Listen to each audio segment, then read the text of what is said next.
So kita buat Cili Kasih Taruk live ni sebab ada isu. Ada isu yang keluar panas sebenarnya. Semalam kita cakap tu yang second video, suara agak saya cuba adjust apa semua tak boleh lah. Itu mic memang betul-betul masalah lah mic tu.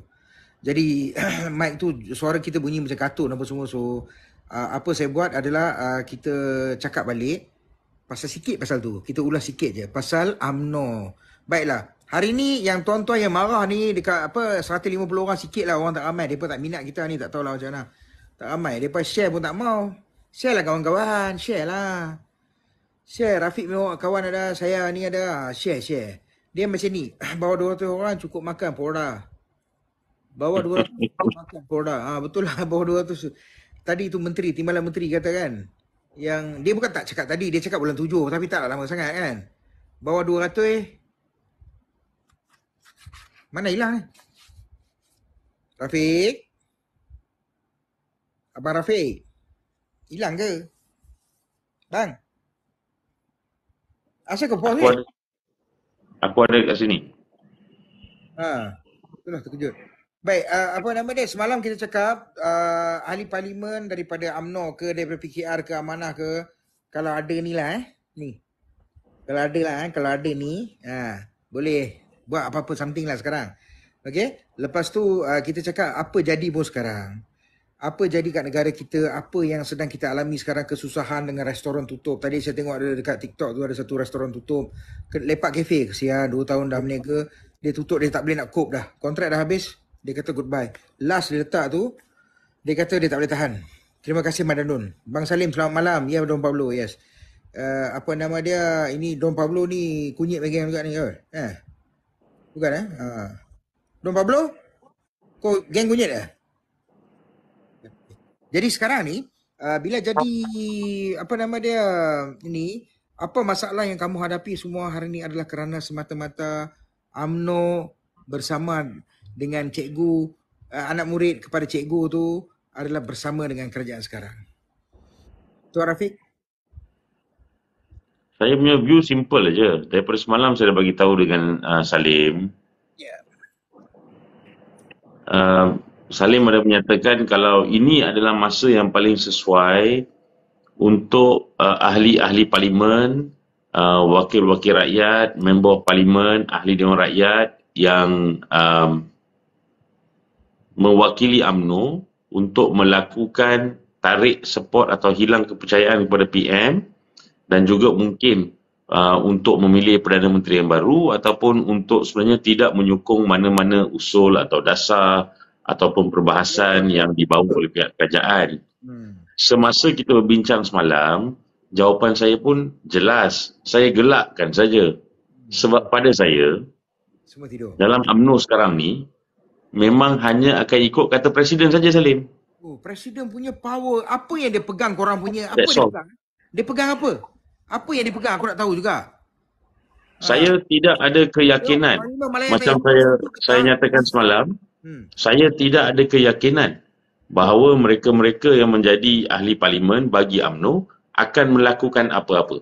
They will not do anything at all. Betul. Saya pun yakin. Saya yakin. Waalaikumsalam. Saya yakinlah dia takkan buat apa-apa pun lah. Takkanlah. Dan saya juga minta maaf, saya juga menggelakkan juga ketua bahagian UMNO. Mereka pun takkan buat apa-apa. Orang paling teruk lah. Dalam banyak-banyak ni. The worst one lah. It's all about being in power. It's all about being having position. It's all about themselves. Every event tanya. They will go. Diorang akan turun dan meminta, merayu, memohon setiap 4 ke 5 tahun untuk undi. Ya, lepas tu dia mampu lah kau, dia tak peduli semua apa semua kan. Betul? Ya.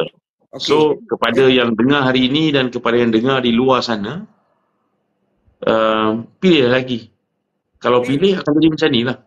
Dia akan jadi macam ni. Kan? Saya bukannya mocking atau saya bukannya nak merasakan frustration atau kecewa saya kepada pengundi-pengundi. Yalah, semua orang. Saya gelakkan diri saya sendiri. Salim, you know, I'm that kind of person. For me, biar hilang deposit, jangan hilang akal. So the most important thing is, why aren't the wakil rakyat yang berada dalam parlimen semalam melihat kekecohan yang berlaku semalam, dan saya pelik sebenarnya sebab di belakang PMX, dua tangga belakang dia sepatutnya adalah Azalina, Menteri Undang-Undang dan Reform Institusi. Dia tak ada dalam parlimen semalam. Basically hari Isnin, semasa penggulungan bahagian dia, dia dah jual dah. Dia kata esok PM akan datang 2.30. Hampa settle lah masalah DNAA. So dia dah jual PM kat situ. Belah kanan PM, and I'm very sure, positively sure, telah dinasihatkan TPM jangan hadir. TPM jangan hadir sebab TPM akan jadi subject matter attack DNAA tersebut. Dan sepanjang 20-30 minit perbahasan pertikaman lidah antara Tambun dan Putrajaya dan kemudian the whole block pembangkang terhadap Tambun, satu-satunya insan mulia yang berdiri mempertahankan PMX, insan dari Sungai Petani. Anak kepada speaker. Ya, seorang lagi insan itu adalah insan yang melalak. Saya pun tak faham apa dia buat daripada Ulangat tak silap saya. So, Ulangat ni bagi saya dia adalah khinzir hutan sebenarnya. Dia nampak macam tu lah. Yang peliknya, DNAA itu adalah berkaitan dengan Presiden UMNO. Tetapi saya lihat tiada seorang pun daripada UMNO yang berdiri. So basically it's all about themselves. Dia tak kisah tau. DNAA ni pada dia orang tak kisah. Dia orang dah macam okay, no problem. Sebab dia orang yakin. Dan saya rasa keyakinan ini datangnya daripada pengalaman mereka bahawa di Malaysia setakat hari ini isu-isu sebegini sebenarnya akan dilupakanlah selepas seminggu. Ya, betul. They will sweep under the carpet. Siapa yang dekat sini tahu bilakah sidang parlimen berikutnya? Sidang parlimen berikutnya adalah semasa belanjawan. Belanjawan, ya. Dan saya penuh yakin dan percaya, saya ulang, bahawa isu ni akan mati sebegitu saja. Selagi mana tak ada orang-orang daripada rakyat Malaysia sendiri, kebanyakan rakyat yang biasa, masyarakat biasa, buat TikTok macam ni, ataupun turun ke jalanan himpun secara aman, ataupun buat apa-apa tindakan di mahkamah, ataupun filekan apa-apa saja, ataupun keep on consistently bersuara mengenai hal ni. Sebab your government cannot be allowed to run scot-free after doing this openly, secara terbuka, tanpa segan silu. Saya tak hina ahli parlimen. Saya menyatakan dengan betul bahawa ahli parlimen yang mempunyai tanggungjawab untuk berdiri dan memastikan kedaulatan undang-undang itu dipertahankan, mestilah bersuara. Sebab tu Salim, saya dah bagi tahu semalam, mungkin ramai yang tak bersetuju dengan saya dah bagi tahu, kekecewaan saya adalah semalam apabila keseluruhan blok pembangkang bangun dan belak. For me, with due respect to blok pembangkang, they shouldn't have done that. They should have stayed, hold on. Sebab akhirnya, isu DNAA Zahid Hamidi tidak langsung dibincangkan. Tidak langsung dipersoalkan. Dan saya dah bagi tahu dah, isu DNAA ni cukuplah Perdana Menteri nak explain, sebab Perdana Menteri bukannya peguam negara. Yang patut explain adalah peguam negara. Tapi ini Tambun bangun nak jadi jurucakap bagi pihak AG dalam hal yang berkaitan dengan keistimewaan dia sendiri, iaitu supporting his number 2. Ya. Kan? So, rakyat Malaysia kena faham. Sekejap, Rafiq, saya nak kena cakap sikit. Ada yang nak join dengan live sini. Sorry, this is Cili Kasih Taruh live. Ini bukan live biasa-biasa. Kalau live biasa-biasa, kalau room, saya panggil semua, sampah, sarap, semua saya masukkan. Okay? Tapi disebabkan this is kita bercili Kasih Taruh, so this will be me and Rafiq talking. Kalau korang nak tu, nanti saya akan buat room. Sorry, sebelum terlepas. Amar kata tadi, yalah sebab hampa yang minta explain. Siapa yang minta dia explain? Siapa yang minta PMX explain? Apa yang dia explain? Cuba you cakap apa dia explain. No, sebelum kita pergi, sorry Salim, sebelum kita pergi kepada kita yang minta dia explain dan apa yang dia explain, yang menyatakan akan explain adalah Menteri Undang-Undang. Yang kita minta adalah penjelasan daripada Peguam Negara. Yang dulu, Peguam Negara yang sekarang, dan juga kita minta Datuk Raja Rosella Rajaturan, Ketua Pasukan Pendakwaan, untuk explain. PMX tak perlu explain. Sebab macam mana PMX pusing dan explain pun, dia tidak patut explain. Kuasa untuk explain adalah pada Peguam Negara. Sorry, ya.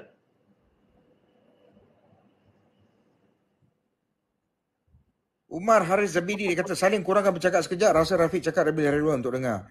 Okey, Umar. Kejap, Umar. Salim pun bercakap relevan juga, sebab itulah dipanggil hak asasi untuk bersuara. Rafiq, ini budak-budak anjing, Fahmi punya anjing yang tengah marah dengan aku. I declare war with Fahmi. I'm backing him in the Twitter. Whenever he say anything, so these people, they already got instruction to go and humiliate me, to go and whack me. Dia boleh siap cakap apa, suara aku macam pondan. Macam-macam lah they are trying. Connect kecil, this kind of thing, you know, they are trying to body shame me, trying to belittle me. Tapi I'm telling you, saya nak bagi tahu. I don't care. Saya tak peduli. Sebab saya lawan demi kebenaran. Okay? I openly fight you all using my face. Yang korang ni semua pakai fake ID je. Fake ID, telur tak ada kan? Biasalah tu. Otak tak ada. Biasa. Lepas tu, you know what they do in TikTok? Dia ada satu plan, ada cara dekat TikTok ni. Dia orang akan suruh naik. Lepas naik, dia akan record and they send. As we talk, in Cili kasih taruh before, Rafiq. Apa nama dia, this TikTok ni, dia orang kena picit tau. Kena picit kalau kata you don't follow us, your license will be revoked, something like that lah. We don't know, but that's why we want to ask TikTok Malaysia, TikTok Singapore, the CEO is Singaporean, have some balls and talk to us lah, brother. Why you so scared? Your apps is like nobody can stop. Even America also cannot stop your apps. You see, you think what? Come on lah, brother. Don't worry lah. You know. So we believe in TikTok. We must believe in the freedom of speech. As long as we are not talking about defamation or things like, we are not making up stories. Contoh lah Encik Rafiq, engkau tu PM, yang kau sibuk nak buat kerja AG pasal apa? Kalau best dalam parlimen, yang kalau lagi best kau bawa dua-dua AG, lama dan baru duduk kat situ explain. Dan bagilah ahli-ahli parlimen lain semua tanya soalan. Kenapa kamu tarik balik kes ni? Kenapa? Okay? Sekarang tak fair bila PM cakap, okay, I'm not the, apa nama dia, in the law, tetapi sebagai rakyat Malaysia, apabila PM nak represent AG, it doesn't look good. Betul tak betul? Dia nampak macam, kau buat apa ni? Kau nak cover up. Lepas tu yang worst part is, the old AG, dia tak boleh cakap because I think he already signed something that rahsia OSA. Betul tak betul, Cik Rafiq? Tolong betulkan saya kalau saya salah. That's why dia tak boleh cakap kat luar. Tetapi dalam parlimen dia boleh bercakap. Tahu tak sikit, Rafiq? Cili kasih taruh. Saya nak rakyat semua faham satu benda yang penting. Kebanyakan kita, I hope kalau saya pernah buat kesilapan atau kita pernah buat kesilapan, hopefully kita tak melakukan kesilapan yang sama. But nasihat saya kepada semua yang follow social media, sama ada TikTok or in any other platform, saya rasa yang paling kita kena fahami adalah kita kadang-kadang buat statement tanpa memahami fakta. Okey, fakta yang paling asas untuk kes Zaid Hamidi, 47 pertuduhan adalah beliau telah dituduh semasa AG yang lama dulu, semasa pemerintahan atau pentadbiran PH1.0 PM ke-7 Tun Dr. Mahathir, Tan Sri Tommy Thomas, 2018. Fakta kedua yang tak perlu disangkal adalah bahawa kes itu mengambil masa lebih kurang 3 tahun lebih setengah untuk selesai semua saksi pendakwaan. 99 saksi, 53 hari, dan ketua unit atau ketua pasukan pendakwaan masa itu Datuk Raja Rosila Raja Turan. Di mana akhirnya pada 23 Januari 2022, Zaid Hamidi telah dipanggil untuk membela diri. Bila dipanggil bela diri bermaksud prima facie itu terbukti. Apa maksud prima facie itu terbukti? Saya kena komen juga sebab ramai sebenarnya, Salim, yang dalam jangka masa seminggu, 2 minggu ini menjadi pakar dalam prima facie dan DNAA. Saya pun nak membawa sedikit kepakaran saya sebagai seorang peguam untuk explain bahawa prima facie itu bermaksud secara bahasa mudahnya adalah sebelah kaki dah ada dalam penjara. Kenapa saya katakan begitu? Sebab apabila hakim ni dia tak dengar dua-dua side mula-mula sekali. Dia hanya dengar saksi-saksi pendakwaan dan of course pasukan pembelaan melalui peguam bela akan dibenarkan untuk cross-examine atau soal balas. Kemudian akan diberikan dokumen-dokumen di tender, hujahan-hujahan akan dimasukkan. Akhirnya, hakim kena buat satu keputusan yang penting, iaitu pertama, adakah elemen-elemen pertuduhan dalam kes Zaid Hamidi ini, 47 pertuduhan tersebut telah pun mencukupi untuk memanggil Zaid Hamidi membela diri, tapi dalam proses tersebut, hakim juga telah menggunakan presumption under section 50 SPRM atau corruption MACC tersebut telah pun dipenuhi. So kalau ada presumption, maknanya anggapan untuk offense rasuah itu telah pun ada. Kenapa saya bawa sehingga tahap macam ni, Salim? Sebab daripada 2022 Januari tersebut sehingga November 2022 di mana berlakunya PRU ke-15, pembelaan sedang berlangsung. Tarikh ini important. Kenapa tarikh ini important adalah sebab akhirnya Datuk Seri Zaid Hamidi dilantik sebagai Timbalan Perdana Menteri kepada PMX pada tarikh 2 Disember 2022. Ya. Empat representasi yang menjadi antara 11 alasan munasabah untuk DNAA telah pun dimasukkan selepas beliau menjadi Timbalan Perdana Menteri atau selepas beliau dilantik sebagai Timbalan Perdana Menteri. Inilah fakta-fakta yang menyebabkan ramai kalangan peguam-peguam, termasuk kemungkinan besar ahli-ahli politik yang menjadi pembangkang, mempersoalkan kenapa tiba-tiba ada DNAA dalam kes ni. So, when we look at the facts dan apabila kita melihat bahawa DNAA itu disyorkan oleh pihak pendakwaan sendiri yang sepatutnya mendakwa.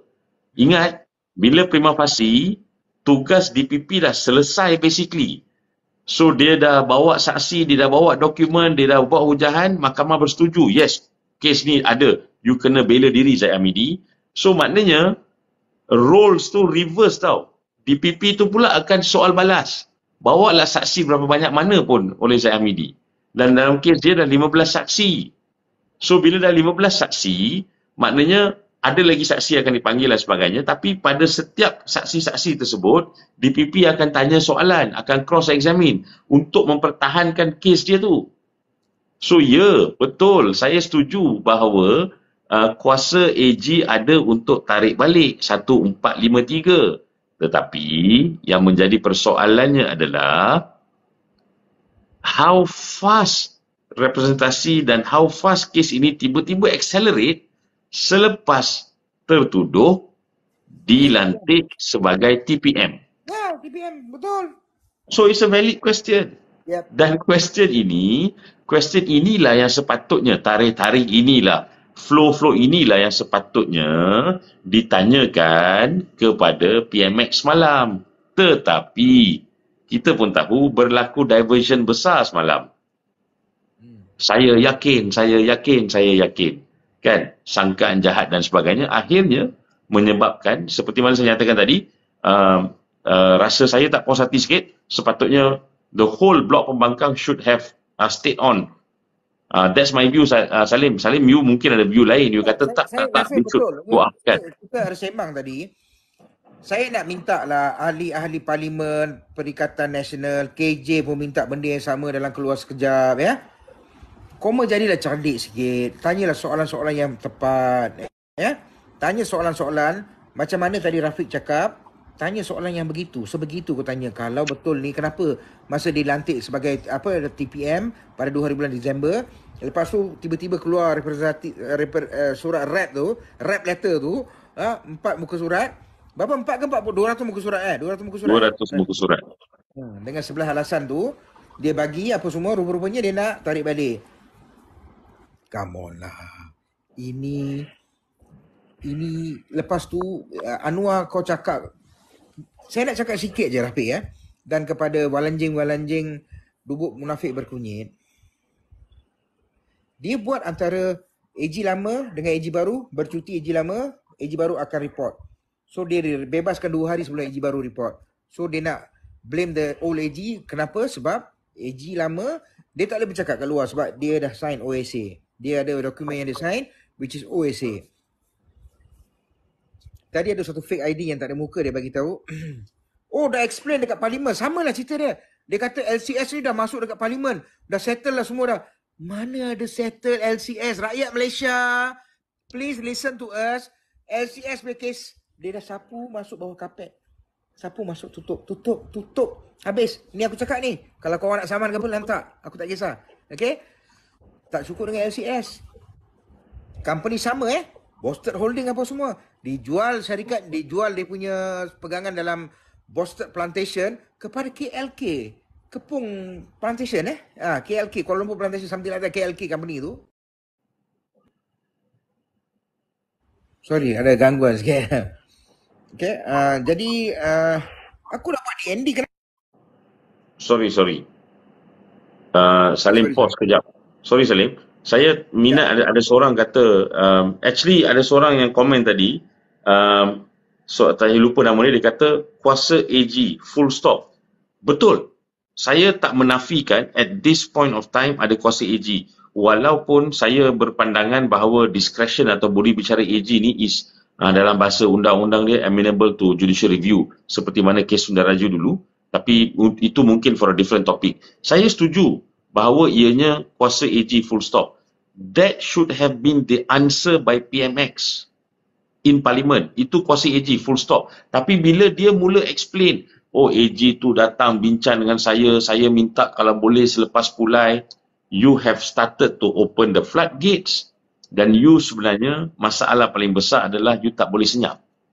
Bila you tak boleh senyap, you mula buka terlalu banyak isu dan you tak boleh salahkan rakyat.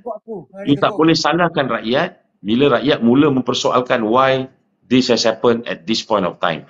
Kuasa AG full stop, ya saya setuju. Ada tak saya mempersoalkan body bicara AG untuk stop? No. Cuma saya sebagai rakyat dan anda sebagai rakyat berhak untuk faham bahawa fakta-fakta yang membawa kepada akhirnya DNA itu sekurang-kurangnya dalam law kita argue at its highest shows some sort of potential interference. Real interference, yang itu kita kena tengok dokumen dan sebagainya. Tapi potential interference tu amat besar. And the AG has no business to go and bincang dengan PM kata, oh this kita...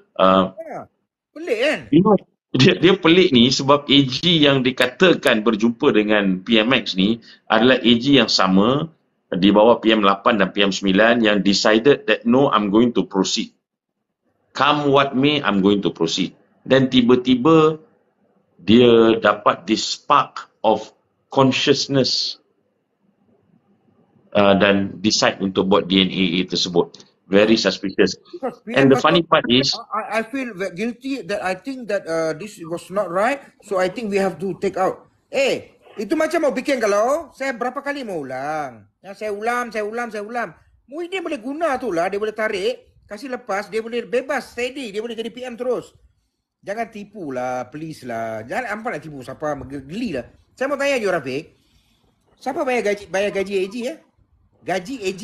Siapa bayar? Kerajaan. JPA. Taxpayer money. Yalah, tapi still dia masuk dekat, dia kena report dekat siapa ni, AG ni?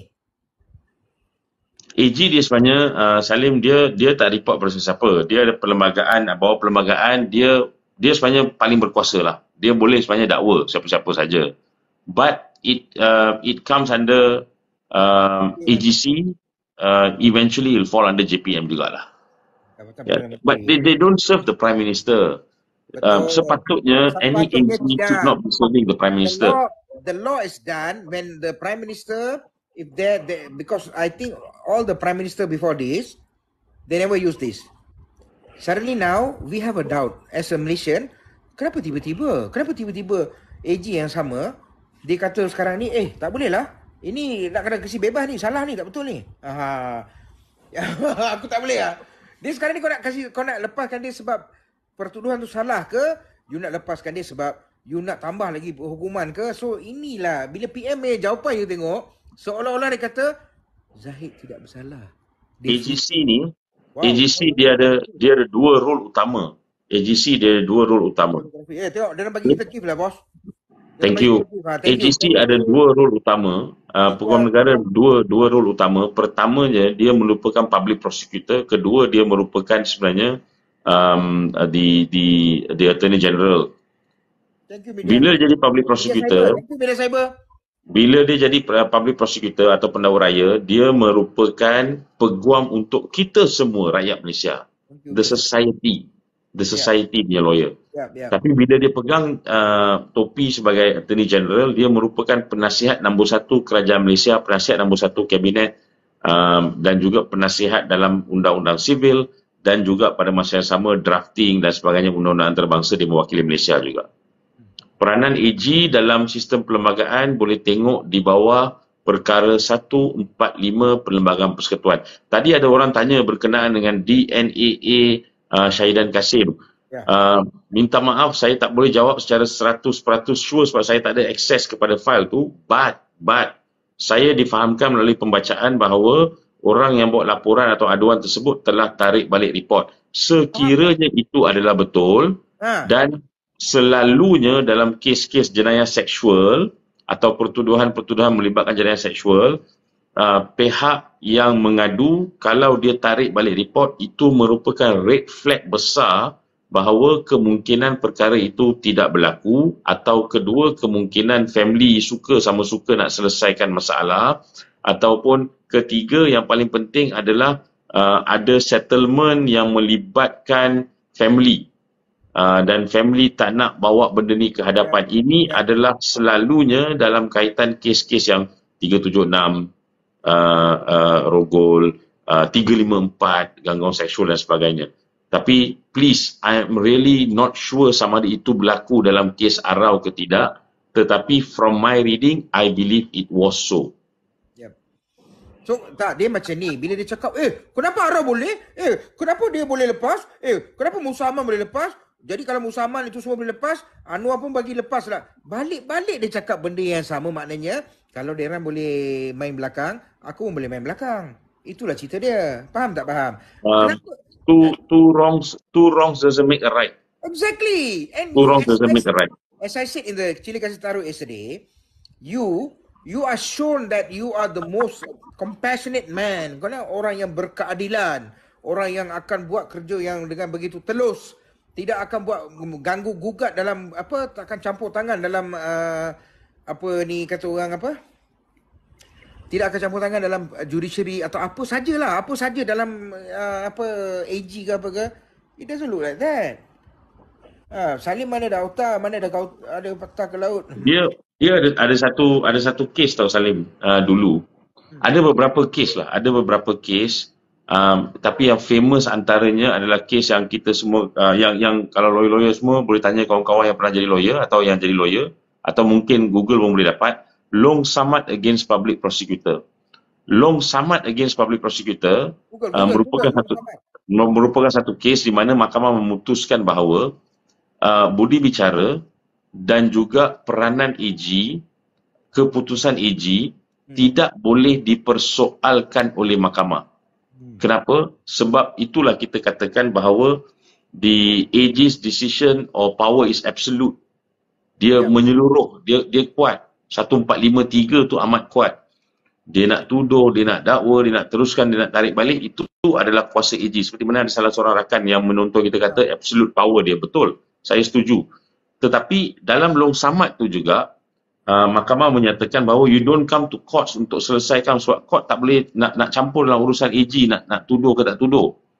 Dan Long Samad tu juga kata, the remedy kalau berkaitan dengan perkara-perkara berkaitan tak puas hati dengan AG dan sebagainya, the remedy is elsewhere. Elsewhere tu kita selalu tafsirkan sebagai mungkin kena tukar government, tukar AG, atau kena push dalam parlimen supaya AG tu ditukar oleh PM, atau PM sendiri buat keputusan nasihatkan Duli Yang Mahmulia Tuanku Sri Paduka Baginda Pertuan Agong untuk melantik AG baru. Pelantikan AG adalah atas nasihat Perdana Menteri. Tapi itu dari segi legalnya. Tetapi lepas itu, baru-baru ini ada sebuah kes yang membabitkan seorang personality iaitu pengarah tak silap saya Asian International Arbitration Center, pusat timbang tara yang terkenal juga di seluruh dunia, di Malaysia ni pengkalannya. Nama beliau Sundaraju. Beliau telah membawa satu tindakan terhadap AG melalui semakan kehakiman di mana Mahkamah Persekutuan menyatakan bahawa kuasa AG ini, discretion itu sebenarnya boleh diperiksa oleh mahkamah. So, walaupun ada kes yang menyatakan kuasa AG absolute, penuh, tidak boleh dipersoal, ada juga sekarang ini kes yang menyatakan bahawa keputusan AG tersebut, budi bicara yang digunakan oleh AG tersebut boleh sebenarnya dikaji, disemak oleh mahkamah. So, ini interesting apa yang berlaku dalam negara kita sekarang ni. Boleh membantah tak keputusan AG? Ada orang yang tanya. Tengok panas, terima kasih. Seperti mana saya explain tadi, kita now caught in between these two cases. Sama ada kita boleh membantah itu kalau kita guna di Sundaraju punya decision, saya merasakan yes, kita boleh. Because the word used is discretion itu amenable to judicial review. Tapi kalau kita, of course AGC akan argue otherwise, dia akan mempertahankan long samad dan dia akan mempertahankan absolute power of the AG, tidak boleh persoal dan sebagainya. It makes for an interesting thing. Kenapa kita perlu bercakap pasal benda ni adalah kerana it has a very big effect. Daripada segi kita membenarkan kerajaan kita ataupun mana-mana kerajaan lepas ini, terutamanya Perdana Menteri, untuk menggunakan AG tersebut untuk kelangsungan politik. Dia menjadi lebih penting dalam kes DNA Zaid Hamidi ni because of the special relationship yang exist antara PM dengan TPM. Dan bila kita tengok balik fakta, timing dan sebagainya, dan kita nampak bahawa semua representasi ini masuk selepas beliau dilantik sebagai TPM. Ya, apa kata kita semua bersatu membina negara? MJZ semua nak bersatu membina negara, tetapi bos kau si Anwar, yang saya yakin Tambun, yang saya yakin, okey, dia main politik dendam, bos. Dia main politik dendam, Rafiq. Dia orang lain tengoklah zaman Muhyiddin, zaman Ismail Sabri, ada tak dia pergi kacau PKR, dia pergi kacau sana, dia pergi kacau sini, sampai buat punya nak buat pertuduhan ni, sampai tu pertuduhan jadi cacat. Di situ dah nampak red flag dah. Korang patut dah tahu dah. Dah patut sedar dah. Okey? Dia cerita dia simple. Bila kau block peruntukan untuk pembangkang, itu kau dah nampak dah yang kau memang nak declare war. Pasal apa kau kata? Kalau nak, you have to sign what I ask for. Jadi kalau boleh, kita nak minta Perikatan Nasional punya MP ni pun, korang ni pun ada juga yang otak IQ dia korang. Aku cakap terang-terang because I do not favor you guys or favor anybody, you see. I'm very kata orang open person. Dia cerita macam ni lah. Bila kau ada satu ahli parlimen yang boleh minta apa nama dia MRT daripada Kuala Kedah ke Kuala tu, teman rasa nak jadi gila, tak boleh tahan teman. Masalah. Tak boleh. That's very bad. You see? I think Langkawi tu patut boleh bagi dia, saya rasa dia adakan PRK kat situ lah, bagus jugalah. I think he's not fit to be the ahli parlimen, maaf this is my personal opinion, okay? Jangan marah pula nak saman aku ke apa ke tak. This is my personal opinion. I think he fit to become, suruh lah dia pergi jaga anak cucu ke apa, kesian dia tu. Teruk sangat dah tu kan. I'm so sorry but that's the fact. And I think kalau lepas tu korang kena belajar. Korang kalau tak tahu, I think you should have session dengan Rafiq ke, dengan me ke, we can Rafiq can advise on what's the legality, nak tanya apa semua. I believe that you guys also have your lawyers apa semua. So pasal isu-isu ni korang boleh tanya lagi. Patutnya betul, saya setuju dengan Rafiq, kalau korang tak keluar semalam, korang boleh tanya lagi soalan. Bila Anwar cakap, korang boleh tanya dia soalan sampai dia betul-betul belajar. Tapi even though korang tak ada pun, I know his answer was very not convincing. Bukan kita. Even Syed Saddiq yang duduk situ senyum, sengih-sengih, dia berdiri kat situ punya lama. Saya menjangkakan begini tau. Saya menjangkakan bahawa pada hari Isnin 18 hari bulan, sebaik saja Menteri yang menggulung daripada Jabatan Perdana Menteri adalah Menteri Undang-Undang dan Reform Institusi, menyatakan esok boleh tanya dengan PM, 2.30 dia datang. Saya menjangkakan bahawa pada tahap masa dan ketika itu, mereka sudah pun tahu, mereka means Blok Pembangkang lah, sudah pun tahu PM akan ada dan isu DNA ini akan naik. Adakah mereka telah tetapkan, okey, siapa di kalangan mereka peguam? Okey, go and do this research. Okey, apa-apa soalan pasal DNA, MP ni dia tanya. Kota Baru dia tanya contohnya. Ataupun, okey, kita mulakan dengan larut dulu. Attack, kemudian tanya soalan. Okey, kemudian kita tanya soalan macam ni. So, I don't know whether it was done, whether that preparation was done. Kalau it was done, Alhamdulillah, good. Maybe tak dapat di-executekan sebab diversion oleh PMX tersebut. But they shouldn't have actually stood up and belah teruslah. They should have used every inch of time given, every inch leeway of time given untuk menunjukkan kepada rakyat atau sekurang-kurangnya put one straightforward simple question to the Prime Minister, why are you talking for the AG when you are an interested party? Because the result which is in favor of your Deputy Prime Minister is actually favouring you as well. True. Simple. They should have asked that question. And I think sekarang ni saya nak minta dekat Muhyiddin Yassin, Datuk Ainun, Marzuki, Nadine, aku sebut nama terus sebab aku kenal korang pun kenal aku.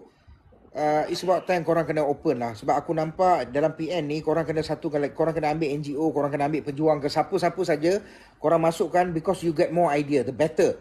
The stronger you are, the better you will be. You see? Sekarang ni sorry. Ada orang tanya tadi, AG perlu minta nasihat PM ke kalau nak gugurkan kes profil tinggi? AG tidak perlu bagi tahu kepada PM dia nak gugurkan mana-mana kes. Kalau ikut sekarang ini, 145 dalam kurungan 3 Perlembagaan Persekutuan jelas, kuasa ada pada AG. The Prime Minister doesn't interfere into the business of the AG. But the facts yang ada depan mata kita dan timing of bagaimana perkara itu berlaku, sebab tu rakan-rakan, saya minta rakan-rakan untuk cek balik faktanya. 2 hari bulan 12 2022, selepas PRU ke-15 pada 19 hari bulan 11 2022, Zahid Hamidi telah dilantik sebagai Timbalan Perdana Menteri kepada PMX. Pada waktu, masa dan ketika itu, Zahid Hamidi sedang masih membela diri. Kes beliau telah ada prima facie dan selepas itu bermulalah siri-siri surat-surat representasi kepada AG minta supaya tindakan terhadap beliau digugurkan bersama dengan permohonan yang sama untuk kes yang beliau lepas di Shah Alam supaya DPP tak perlu merayu.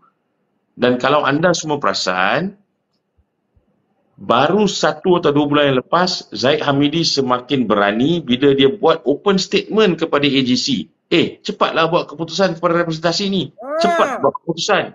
So, bila kita lihat kepada fakta 1, fakta 2 dan sebagainya, it creates a lot of questions in the mind. Sebab tu, saya merasakan seelok-eloknya jangan tarik balik kes. Biarlah mahkamah putuskan. Biar mahkamah putuskan. Sebab anda semua pasti ingat dan pasti tahu bahawa sebaik saja beliau menang kes di Mahkamah Tinggi Shah Alam, beliau menyatakan beliau sentiasa percaya dengan sistem kehakiman negara. So, seelok-eloknya, beliau juga percaya dengan sistem kehakiman di Kuala Lumpur. Betul. Tapi itulah saya cakap tadi, the problem is bila jadi semalam they were not prepared. We are talking about PN, okay? We are talking about PN, kita faham. Kita tahulah Anwar Ibrahim dalam parlimen semalam dia boleh cakap apa. Saya nak bagi satu red flag lagi ya. Ini bukan red flag tau, ini aku rasa flag yang ni. Flag ni, okay? Kenapa tau? Dia macam ni, simple aja. Dia bagi tahu saya cerita pasal Miak tu pada tahun 2008, Cik Rafiq. Tuan Rafiq, Datuk Rafiq. Dia cakap itu pada 2008, dia kata padahal ada video tuan. Ada video, ada artikel apa semua. Dia boleh tipu terang-terang. Now, okay, katakanlah saya ada berbincang dengan kawan saya tadi, sangat menarik. We were talking, very interesting. Dia kata kaum pengundi DAP ni, dia orang tak kisah kalau Anwar tu betul-betul, saya yakin. Saya yakin Tambun. Tapi dia yang kata asalkan bukan PAS yang jadi apa ataupun bukan PN yang jadi kerajaan lah. So dia tak kisah. Persoalan kita kena tanya dengan pengundi di AP ni. He supposed to become clean. Dia cakap lah terus terang. Memang yes, I am. Saya yakin. Okay? Cakap je. Come out from the closet. As what Shafiq Abdullah said. Come out from the closet. Tell. Yes, I did it. So what? Okay lah. Then at least he already tell you the truth. Now the problem is when he's not telling you the truth and he's spinning this, he's spinning there, and then everything on at all time he's, we can see lie after lie after lie so many time is caught on video we're talking about. Contoh, dia kata 2008 dia bagi tahu. Padahal ada video 2022 bulan 7, tahun lepas je, baru tahun lepas. Ya. So kalau at every step dia menipu, how you, as a rakyat Malaysia, kau nak percaya kat dia? Macam mana tu? Macam mana you tahu it's not true? Ya Allah, bodohnya. Kau ni aku tak boleh tahan. Saya tak boleh tahan satu je, Rafiq. Saya tak boleh tahan kebodohan. Saya tak boleh tahan. Ya. Dia menyatakan semalam bahawa dia pernah bercakap pasal benda ni dulu. Pasal harga minyak turun ni dulu semasa PKR, DAP, PAS bersama kan. Dia PAS lah. Dia nak baca PAS sekali. Betul. Tapi fakta dan video jelas menunjukkan harga minyak akan turun kalau dia jadi Perdana Menteri. Dah diulang selepas itu pun dan dah berkali-kali diulang pun. Tapi kan Salim, saya punya kerisauan lebih kepada apa efek dia kepada anak-anak muda apabila mempunyai seorang Perdana Menteri yang menipu, yang sekejap cakap A, lepas tu cakap B, kemudian boleh tukar kepada C. Memang PMA kata So adakah kita nak menormalisasikan menerima pimpinan yang boleh Yes. Itu yang nampak. Are we normalizing that? Because it's sad. Because program Temu Anwar tu, of course saya no doubt, saya merasakan ada benda-benda baik daripada program-program sebegitu rupa. Dan itu adalah cara yang bagus untuk pemimpin turun ke lapangan, terutamanya anak-anak muda untuk dengar komen. Good lah, bagus lah. Tapi if you're going there to spin your own narrative and trying to create this so-called future generation yang akan only adore you, then it's wrong. Because if you're using cakap dengan tak benar atau cakap pusing-pusing tu, then that's not the proper way. Or at the very least, if you're going to allow yourself to go down to the ground, then the government should be daring enough to allow the opposition to go to the ground as well. Yep. Itulah cerita dia. Masalah what are you trying to do? You going everywhere. Mujurlah budak-budak anak muda sekarang ni semua ada smartphone. Dia orang boleh check. Dia orang cross check. Dia orang bila cross check, tapi kita takut juga ada anak-anak muda yang kata, dia cakap betul, takkan PM nak tipu bang.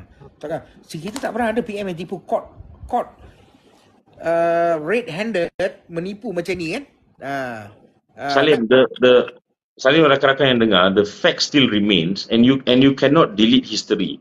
The fact still remains is that Anwar Ibrahim telah didapati bersalah untuk corruption dari segi abuse of power.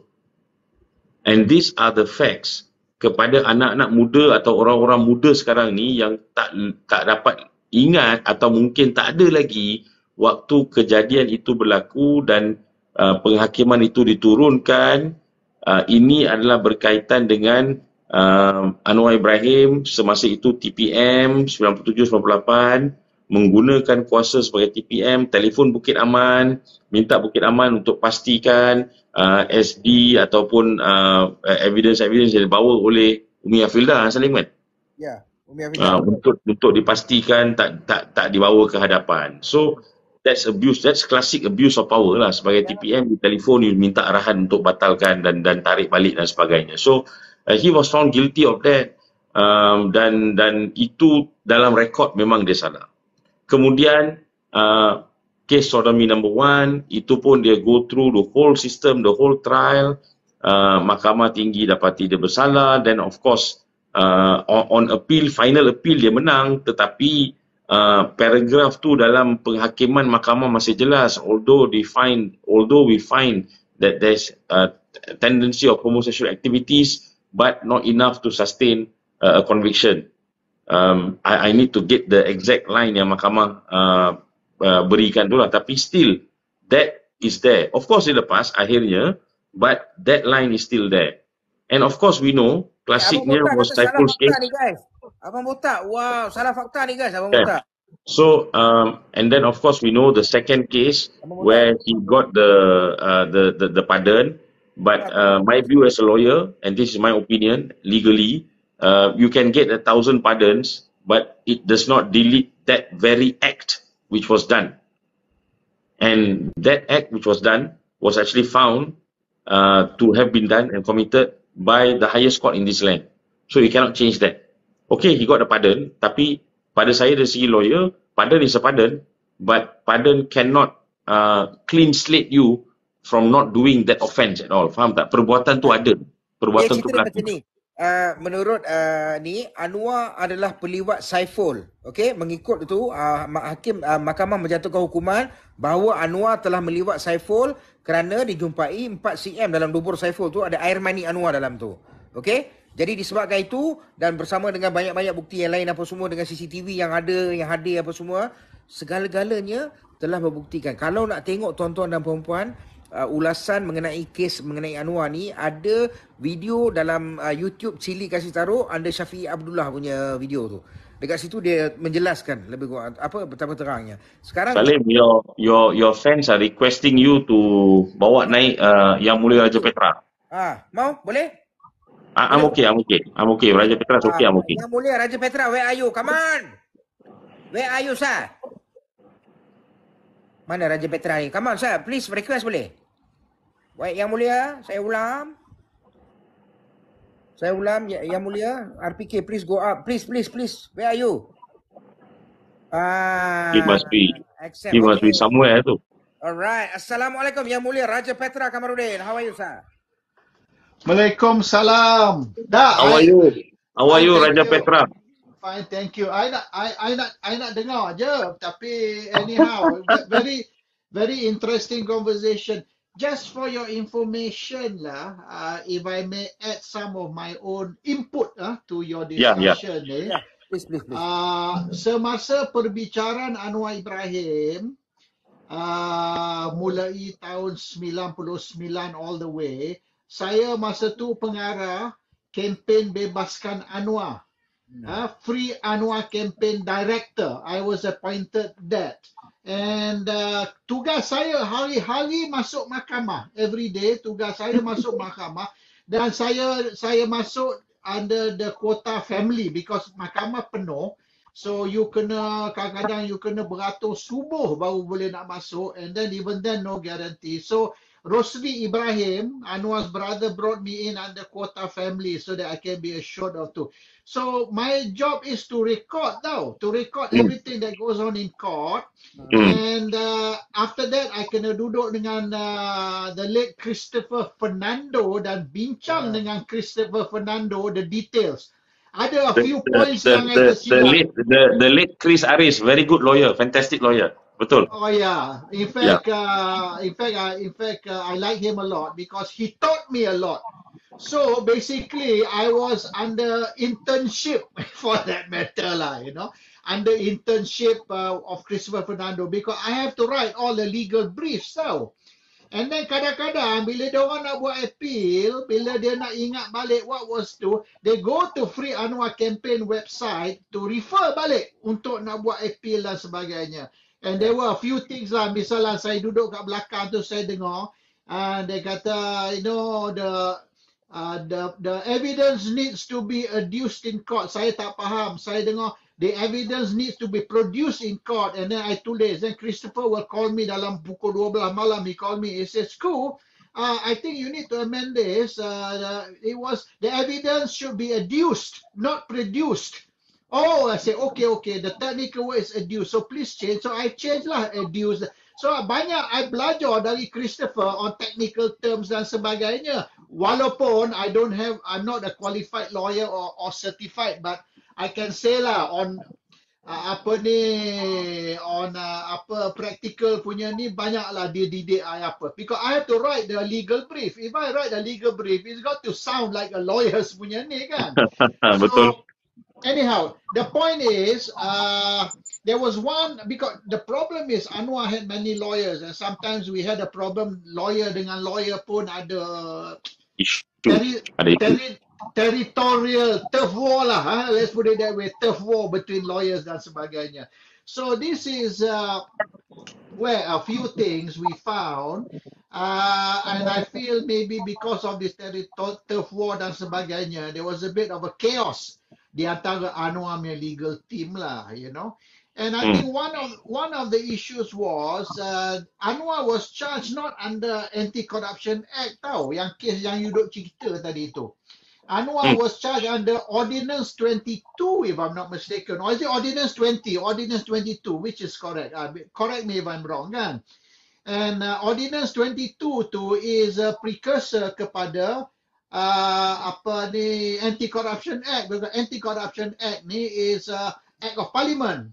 Ordinance 22 is sebelum wujud Parlimen. Sebelum wujud Parlimen makna sebelum merdeka lah, you know. Ya. Ya. And it's the same like the Sedition Act. Sedition Act, you know, Sedition Act was actually before Merdeka. You know, the Sedition Act dan sebagainya. So 1948. 1948, at the time of the creation of Persekutuan Tanah Melayu, you know. Betul. So the Sedition Act, which I also was charged under Sedition Act, the Sedition Act is to punish those who criticize the British. Because 1948, dia orang batalkan the formation of Malayan Union and they tukar kepada Persekutuan Tanah Melayu. Tapi Chin Peng and the Communist Party of Malaya, the CPM, objected to Persekutuan Tanah Melayu. So when the Chin Peng and the CPM fought against Persekutuan Tanah Melayu and then wujud lepas tu, they triggered the emergency, maka British introduced Sedition Act, which is aimed at Chin Peng and gang. Before that, sorry Raja Petra, before that, the Sedition Act pun telah diperkenalkan atau or lebih kurang Sedition Act telah dikenalkan oleh British di India to quell the attack against the British. Correct. And the asal usul Sedition Act, okay, came during the time of Henry VIII. Henry VIII is tahun 1500, 1500. Henry VIII, during the 1500, broke away from the Church of Rome, broke away from the Vatican, and he created his own Church of England. Ini zaman Robin Hood lah ni, zaman Robin Hood. Well, in fact, Robin Hood was lebih kurang zaman around the year 1200 lah. 1200. This is 1500. So the original Sedition Act is aimed at attacking the Catholics because the Catholics were against the Church of England. So it is a Christian law tau, Sedition Act ni, undang-undang Christian created by Henry VIII to punish ataupun to arrest the Catholics who are against the Church of England and also the crown meaning apa ni Henry VIII lah.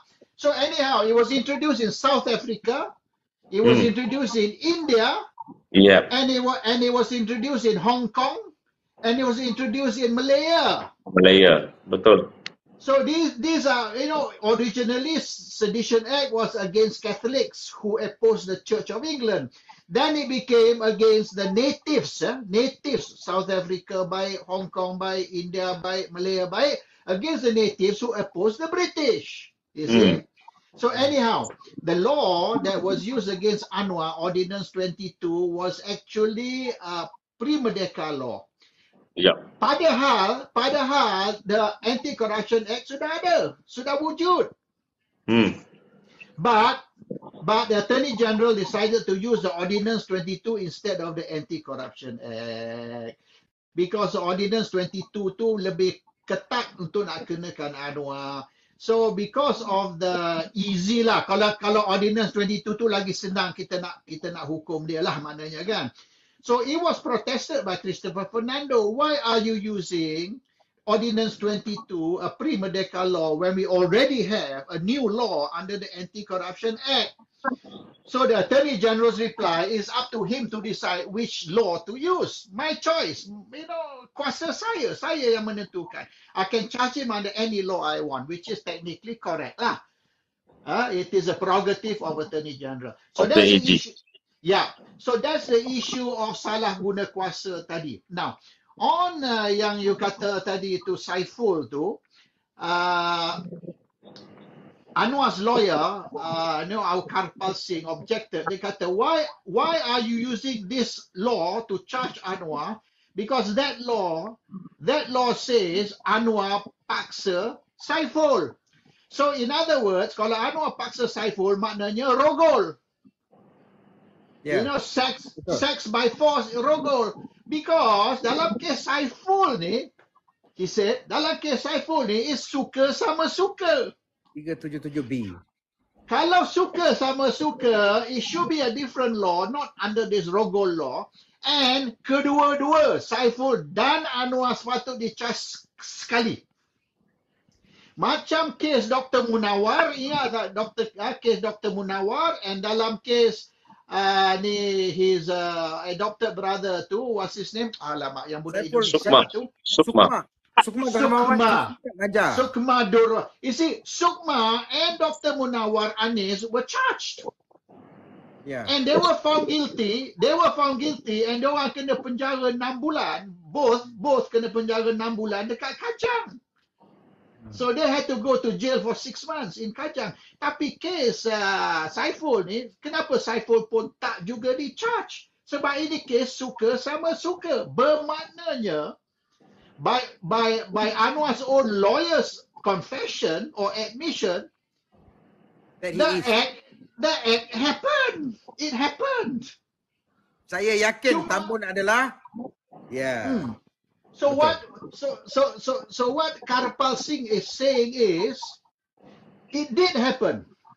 But it was not rape, it was not forcible, it was suka sama suka. It was, in other words, it's consensual sex and not forcible sex. Yeah. Forcible sex is rape. Consensual sex is not rape.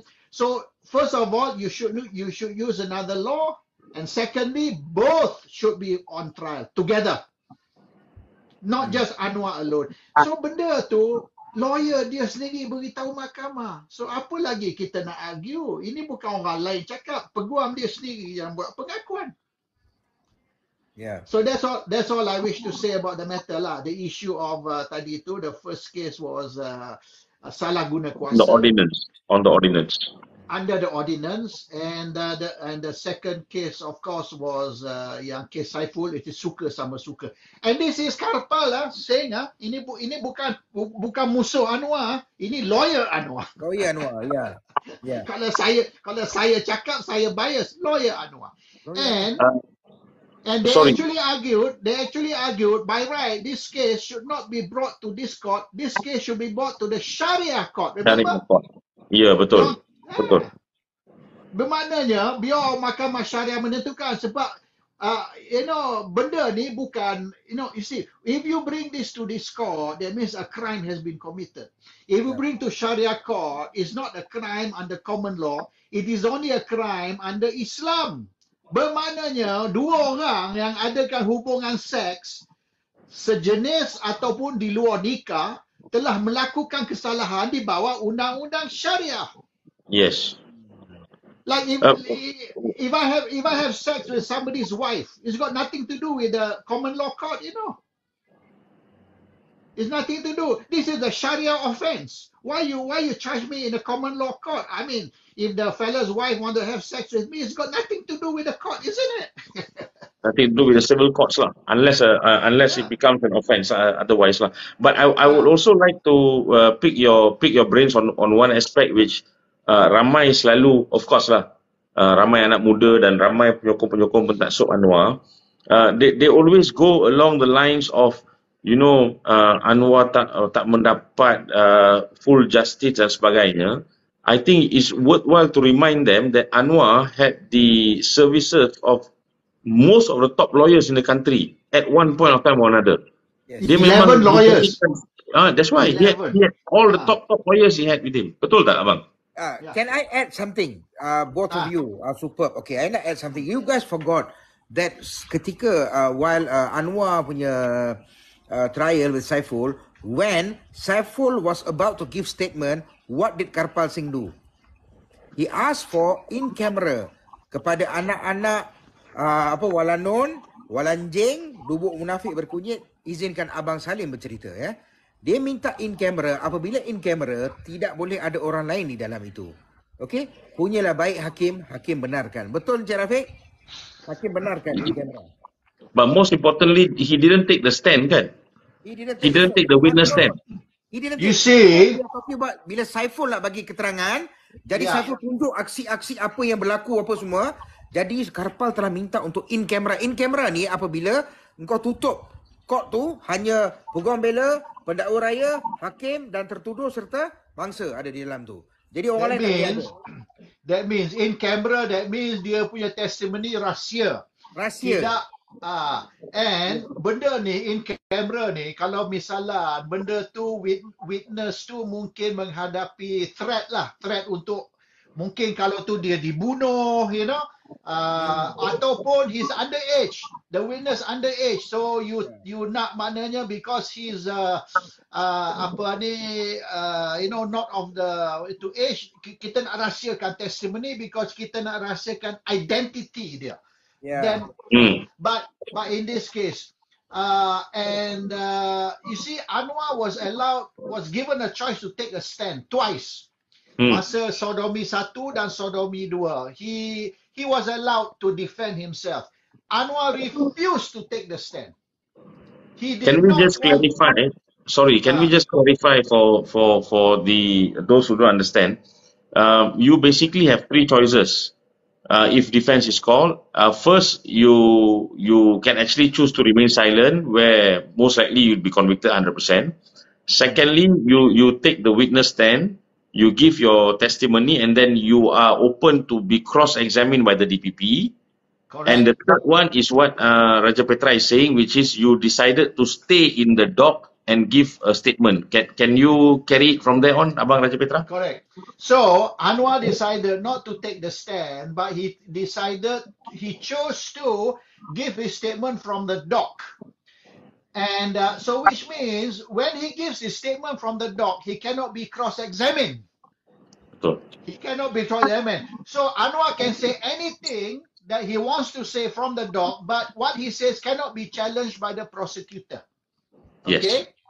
So maknanya you bebas apa you nak cakap dan tak ada orang boleh soal atau pertikai apa you cakap. So it's a one-way street. You talk, nobody else can counter what you talk. Nobody else can dispute or question what you talk. It's like shadow boxing lah. You tumbuk, orang lain tak boleh tumbuk balik. You know, Yes. that sort of Yes.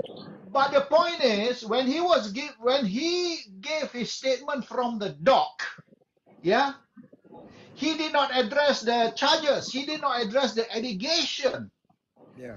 So orang kata you About buat political macam ni. conspiracy. Correct. Orang kata you buat ni. Orang kata you buat tu. Orang kata macam ni. You tak jawab apa yang orang kata. You tak kata, no, masa benda tu berlaku, saya kebetulan di New York. No, saya tak pernah bawa dia pergi ke apartment. No, ini tak berlaku. No, what he did was, ini konspirasi politik. Ini satu konspirasi nak merosakkan nama saya. Ini, so orang dok kata you buat ni. You tak jawab. You jawab kata ini semua konspirasi politik. Ini semua fitnah. Yang mana yang fitnah? You kata saya tak buat. You masa tu di mana? You tak jawab tau. So maknanya semua tuduhan terhadap Anwar dia tak jawab satu pun. Dia balas dengan menuduh bahawasanya ini konspirasi politik. Yeah. So even though he had the opportunity to counter, jawab balik, dia tak jawab balik. Dia tak counter. Dia pula buat tuduhan dia sendiri. Iaitu bukan apa yang orang tuduh dia jawab. Dia pula tuduh orang lain untuk memfitnah dia, nak menjatuhkan dia, konspirasi politik. So, I cerita pasal anjing, you cerita pasal kucing, tak kena mengena dengan subject matter. So itu sajalah yang saya nak cakap. Sorry, Betul, I'm not betul. a lawyer. I'm not a No, lawyer. no, no, no. I'm not trying to teach you law. No, of course not. Of course Very not. good input, very I, good input. I, I think it's great to have you and explain because how would I say this? You had actually front row seats lah, basically. Yeah. Ringside. You were ringside. Yeah. You saw. Ringside and from beginning to last, I was there. You know, blow by blow lah. I watch blow by Blow by blow. blow. I can tell you blow Yeah. by blow. Itu aja. Mm. Though I'm not a boxer, but I can tell you blow by blow what happened. You get it? So itu Yeah, je lah. yeah, understood, So okay, understood. I will step down now. I don't want to. I've given my input. You all continue, and I will continue to listen. Okay, from kat bawah, Thank if you you. don't mind. Thank you, thank Okay. you. We are honored. Thank We are you, honored. thank Thank you you. very much. And thank you for having me. Okay, Thank you, bye. thank you. Bye, bye. Assalamualaikum. Salam, salam. Alright, so itulah dia. Kita ada orang yang betul-betul padu. Orang yang ada di sana. Dia Ada, tahu ada, kita. ada. Ada di sana Hari ni dia dan tak melihat dan mendengar dan juga merakam. Kita dengar dia merakam juga, dia kita akan rekod. upload kat YouTube nanti. Yes, kita akan upload. Saya akan upload kat YouTube nanti. Macam biasa saudara Rafiq, saya tak ada line. Saya terpaksa kena pergi sana sini nak mencari wifi apa semua. Inilah yang saya hadapi semua rakyat Malaysia. Kawan-kawan yang tengah mendengar ni semua, saya telah disekat telefon line saya dan talian internet saya. Jadi saya bila nak upload benda-benda besar ni semua, saya kena pergi cari wifi kat luar.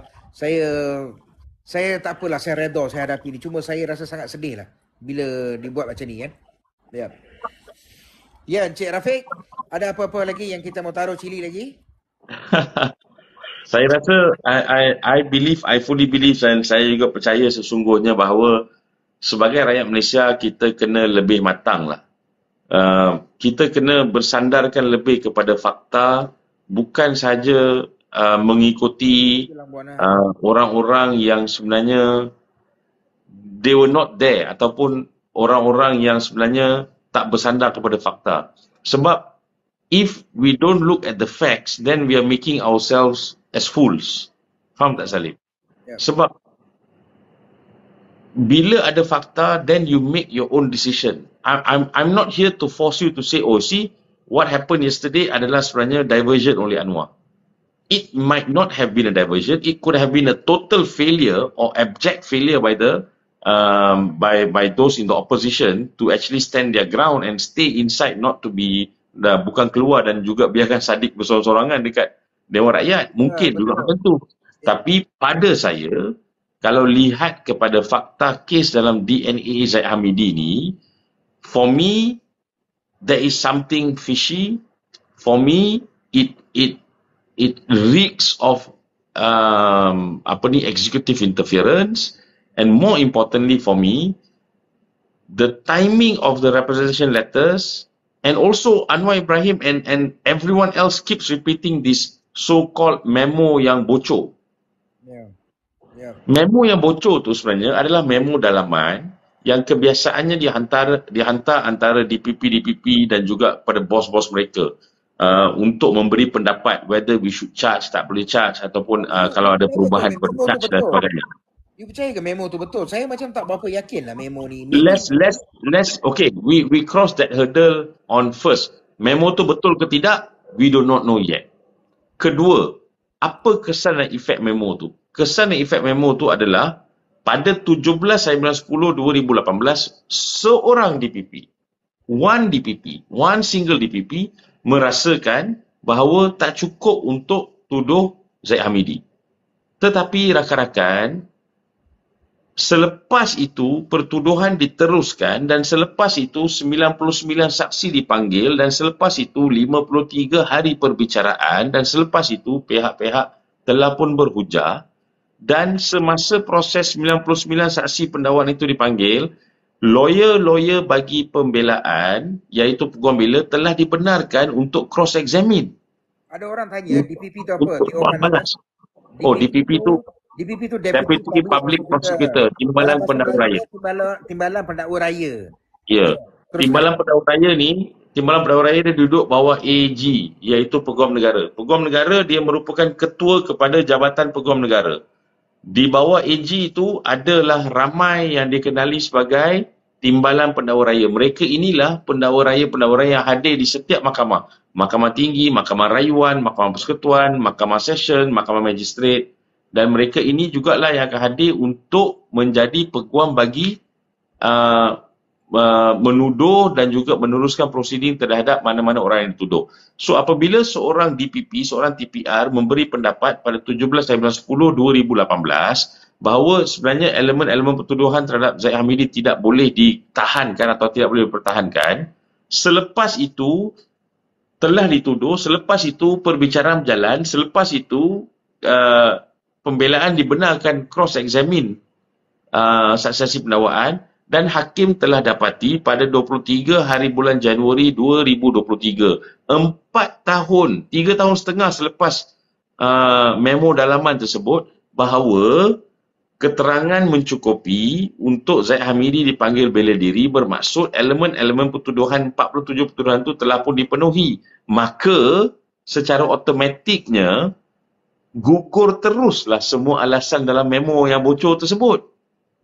Sebab itu saya katakan PMX tak wajar buat sebarang penjelasan dan bergantung harap pada memo tersebut seperti mana dia explain di Singapura pada 13 September. Sebab dia nombor satu bukan AG, nombor dua dia tak ada pengalaman undang-undang, dia bukan seorang peguam. So why is he keep relying back on the memo when jelas memo tersebut is superseded, telah pun diterbuang secara 100% automatik bila mahkamah dapati pertuduhan itu mencukupi elemen-elemen dia. Khalid. Ya. Alright.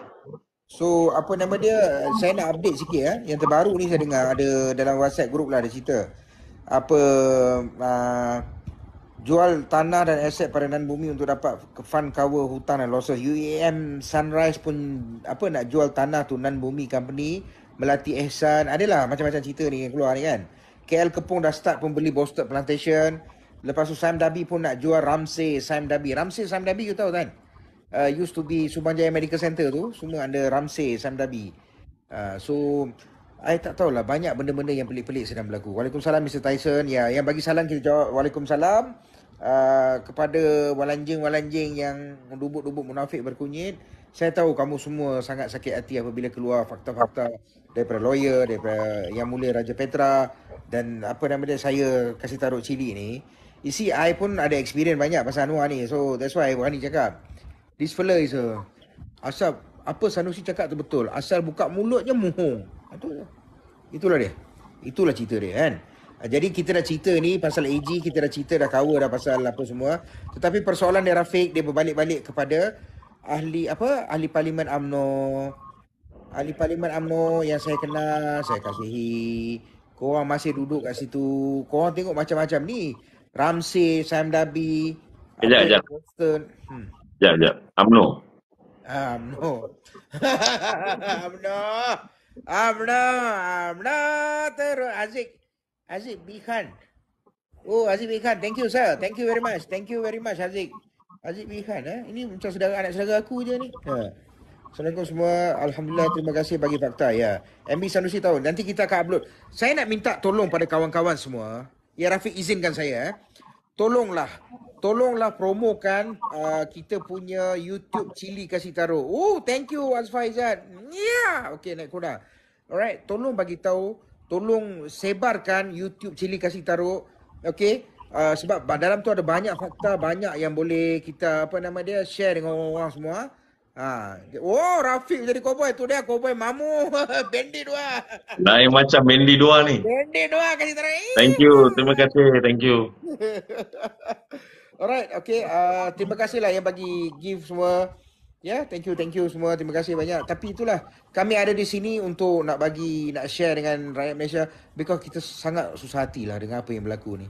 Sangat susah hati. Tadi bila jumpa dengan kawan lama kita sembang pun, dia pun pelik lah tengok macam-macam. Dia kata, saya tahu daripada tahun 90-an, dia tu memang penipu. Tak boleh pakai. Kan? Jadi sorry, saya tahu kita dah lewat 1:30 dah. Saya pun dah nak gerak dah ni, kejap lagi. But I think the most important thing, dan ramai sebenarnya yang komen, ada yang text WhatsApp, ada yang call, ada yang hantar dekat TikTok saya message dan sebagainya. Dia orang kata, alah cukuplah bercerita pasal benda ni sebab penting kan pasal harga beras, minyak, kesusahan kehidupan. Saya jawab dengan penuh sopan santun dan saya akan jawab macam yang saya jawab sekarang ni, iaitu saya faham keadaan tu susah, saya faham. Tapi kalau kita mengizinkan dua orang yang mempunyai kuasa, number one dan number two dalam eksekutif tertinggi dalam negara, untuk mempergunakan dan mempermainkan undang-undang sebegini rupa, do you think they have respect for other things? No. And if we do not talk about this openly, and if we don't take this head on, we are doing a disservice for our nation, for the law, and also for our future generation. Yes. We have to send a clear message to the government and also those in opposition macam yang kita buat sekarang ni, iaitu we are watching you. Sebagai rakyat, kita ada hak untuk bersuara dengan macam-macam cara pun, as long as mengikut lunas undang-undang, and we will take you to task. We will still keep on watching you, and if you misstep, kita akan cakap is wrong. Seperti mana biasa kita kena buat benda tu, supaya rakyat Malaysia semua kena buat. Betul. So kita, ini tanggungjawab kita tau. Okay, sekarang ni insyaAllah kalau tak ada haram melintang apa semua, saya akan start check harga beras, gula apa semua kan. Saya akan mula pergilah daripada pasar raya ke pasar raya semua. Saya seronok, saya suka pergi pasar raya semua. Sebab saya biasa beli barang. Okay, dan saya punya favourite, benda yang paling favourite saya, telur memang masih masalah sampai hari ni. Memang masalah sampai hari ni. Okay. Jadi this is the things that kita akan buat lah. So Rafiq is here for the law, I'm here for the coleslaw. Let's find things apa semua kan. Baik Tuan Rafiq, ada apa-apa lagi nak tambah? Saya nak mengucapkan terima kasih atas jemputan. Dan saya nak minta supaya semua rakan-rakan dan juga orang-orang yang akan mungkin tengok rakaman kita dalam Cili Kasih Taruk ni, dan juga yang akan follow kita lepas ni, sentiasa berani bersuara kerana hak berperlembagaan anda adalah untuk bersuara, dan sentiasa ketuklah MP-MP anda untuk bersuara lebih dalam parlimen. Kalau boleh, siapa-siapa yang ada kontak MP anda tu, janganlah biasakan diorang dengan datang jumpa anda setiap 5 tahun dan lupakan anda.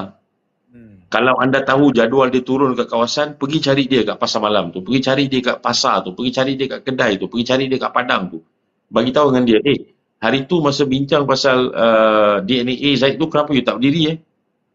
Boleh tak tunjuk gambar you berdiri? Saya tak tengok you berdiri pun. Kenapa you senyap je, tak buat statement pasal benda ni salah? Kenapa masa hari tu PM cerita pasal DNA ni tak salah, kenapa you tak persoalkan ke? You takut dengan presiden ke? Sebab masa kita pergi, saya calon di Shah Alam, masa saya pergi meraih undi, saya tak bawa presiden saya. Saya bawa pegangan parti saya bawa pegangan saya dan saya cuba untuk meraih undi. Tapi why whenever it comes to this party yang Salim suka, iaitu UMNO, semua kena ikut presiden dia? Ini yang anda kena tanyakan kepada wakil rakyat anda. Jangan biarkan wakil rakyat anda hanya datang berjumpa anda setiap 5 tahun. MP UMNO, bangunlah MP UMNO. Apa benda kau mau tidur ni? Letih teman. Tak malu ke tengok cikgu dengan anak murid jadikan kita ni semua bahan tebusan lah, bahan macam-macam bahan lah. Aku letih lah. Ada everyone ni tanya, dia kata boleh tak kita tolong MP PN. Rakan-rakan yang mendengar, 16 September saya berada dalam Himpunan Aman Selamatkan Malaysia dan saya telah pun dipanggil oleh pihak polis untuk rakam percakapan, dan saya telah pun berjumpa dengan pres semalam, dan saya pun berada atas truk dan beri ucapan, dan saya telah nyatakan hak anda untuk bersuara tentang isu ini dan never stop bersuara pasal isu ini. So saya menolong daripada segi itu, dan siapa-siapa yang kenal mana-mana PM yang MP, paslah mesej-mesej yang korang dengar ni kepada mereka untuk hujahkan betul-betul di parlimen nanti. Saya masih tak faham macam mana Shah Alam boleh pilih MP yang ada sekarang ni. MP daripada Amanah yang aku pun tak tahu apa benda dia buat. Katanya bakal jadi menteri Aku tak tahulah. I don't know. Korang Shah Alam, korang ada peluang ambil MP ni tapi because dia pejuang, korang rasa tak boleh lah, tak apa. Tengok, today he can do better work daripada MP-MP korang yang ada sekarang ni. Nampak tak? That's why aku bagi tahu. Saya nak bagi tahu lagi sekali Perikatan Nasional. Dengarlah. Saya akan upload dekat YouTube, Cili kasih taruh. Dengarlah wahai Muhyiddin Yassin, Tan Sri Muhyiddin Yassin and the team. Panggillah semua sekarang ni masa untuk kita rapatkan saf kita bersama dengan mereka semua. Saya tak nak masuk dalam politik. Saya akan jadi pengkritik aja. Saya lebih suka dan lebih selesa begini. Okey? Tapi kalau yang mana boleh bantu yang dalam politik apa semua, ambil. Gunakan mereka. Ambil input supaya dalam parlimen tu korang nampak handsome. Korang nampak cerdik. Biar mereka kerajaan ni nampak. Itulah dia. Itulah dia.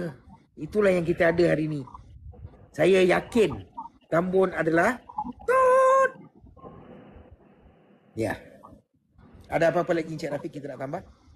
Saya yakin bahawa saya yakin bahawa rakyat Malaysia ni insya-Allah akan matang, tapi dan saya juga yakin anda semua akan bersandar kepada fakta bukan kepada auta, dan saya juga yakin bahawa anda sebenarnya akan terus bersuara, because this is not only about us tapi it's about our future generation. Because kalau kita tak perbetulkan landasan undang-undang negara sekarang, dia akan membawa kerosakan yang tidak terkira kepada anak cucu kita nanti. Terima kasih atas jemputan. Thank you very much. Thank you. Terima kasih banyak. Kita jumpa sehingga kita jumpa lagi. Ada 500 orang ni. 500 orang ni. Tak ada apa-apa nak tanya soalan lagi ke? Kita bagi chance lagi 10 minit kot. Sempurnakan channel dia jatuh next will come, okay? 10 minit aku mahkamah esok ni. Tapi tak apa-apa. 10 minit dulu. Alright. Saya yakin rumah ni berfakta. InsyaAllah Muhammad Hanafi kita cuba yang terbaik. InsyaAllah.